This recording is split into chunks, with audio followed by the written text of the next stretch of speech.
Hello, everyone. Today's report on Ukraine comes late because this has been a crazy fucking day. We all know this, so just bear with me, okay? I'm gonna start with the sane stuff, and then we're gonna go to the insane stuff. So, Keir Starmer, UK's Prime Minister, continues bringing up the idea of putting boots on the ground in Ukraine. Now, what you have to remember is that boots on the ground just doesn't just mean troops, although it does certainly mean that.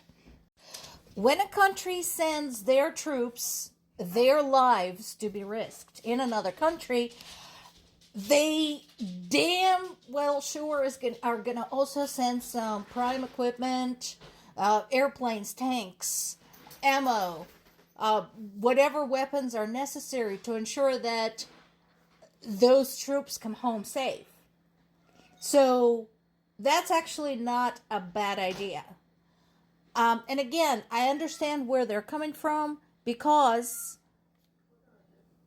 the memory of World War II is still fresh in Britain, and fighting the battle on their own as they saw Europe overrun by Hitler's troops and as they had to face off with them in the Channel. So, I can understand their motivation. North Korea clearly hadn't learned its lesson yet because they sent some troops to Russia to fight against Ukrainian troops in the Kursk region. Those all got put out of commission, so what did they do? They sent more. And I only have to wonder, do you guys know the classic definition of insanity? You know, doing the same thing over and over and expecting a different result? Because that's exactly what you're doing. The same thing is going to happen to the new troops that you sent there. I'm just saying. That's what will happen to them. You have been warned. Then you decided to ignore the warnings and sent the troops anyway, and the warnings all came true. And yet you're sending more troops. What makes you think this is going to be different? Now, this is a very, very profound statement by Latvia's foreign minister, saying that Putin is trying to achieve in peace talks what he couldn't in Ukrainian war, which is basically have Ukraine handed over to him on a silver platter. That is exactly true. He wants to make no concessions. He wants to pay no reparations to people of Ukraine. He wants to keep all of the invaded territories, and he wants to potentially invade more because remember, it's been offered to Russia to freeze the conflict where it is today.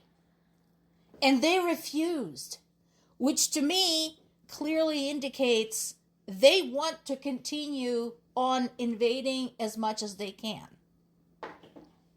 Now, it would take them 80 years at this pace to overrun the rest of Ukraine, but they don't care. Or at least the Russian government doesn't care. And Russian people don't seem to care enough to get rid of that government. So, now, let's also not forget that Latvia used to be part of the Russian Empire, along with the other Baltic states, along with Poland, along with Finland. Let's not forget that. And when that was the case, the oppression, the genocide, the atrocities committed there were horrendous. They included but weren't limited to the closure of Latvian-owned businesses, the prohibition of the Latvian language. Latvian children weren't allowed to speak their language at school, and Latvian people in general were not allowed to speak their language in any public place, in the street. There were imprisonments. There were hangings. Any hint of revolt was suppressed brutally. They remember their history. And so, not surprisingly, this very profound statement of Putin's position comes from Latvia. Even the tiny little Moldova that has a lot to lose in this and is threatened by Russia as well, among other things, is speaking out. Specifically, following last year's statements by the Pope that, we should strive for peace at all costs and all of that, apparently Moldovan clergy had picked up that message and tried to indoctrinate Moldovan population, and Moldovan population said, hell no. Their clergy is now losing credibility because of that message. Because they understand. They could be next. And here is their own clergy telling them to submit. And they're not interested. Now, let's get to what happened today. Everybody I follow on social media, on Substack, including Jaku, Aaron Parnas, Adam Kinzinger, everybody had already posted something about this. So there's plenty to see, to read, and so on. But I wanted to point out that while this is extremely angering, this is not truly shocking. When the conversation came around to making a deal with Ukraine, started talking about rare minerals without guarantees of safety, and so on and so forth. Those of us observing this war, and those of us familiar with Trump's shenanigans and Putin's shenanigans, started putting the pieces together. So about a month ago, I basically started expressing concern that Trump was going to offer Zelensky something based on Putin's bullshit. Zelensky is going to refuse. And Trump is going to say, see, they're the warmongers. They don't want peace. We offered them everything and they just refused.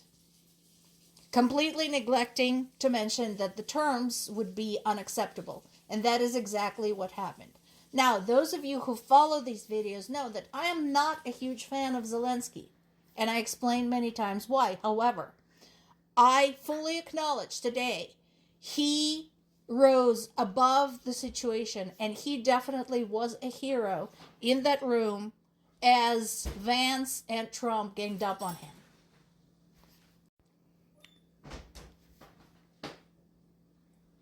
And I agree with his statement when he pointed out that in the United States, the comprehension of war is very different than it is in Europe, than it is in Ukraine, because the country is protected on two sides by oceans. That was not an insult as it was presented by Trump.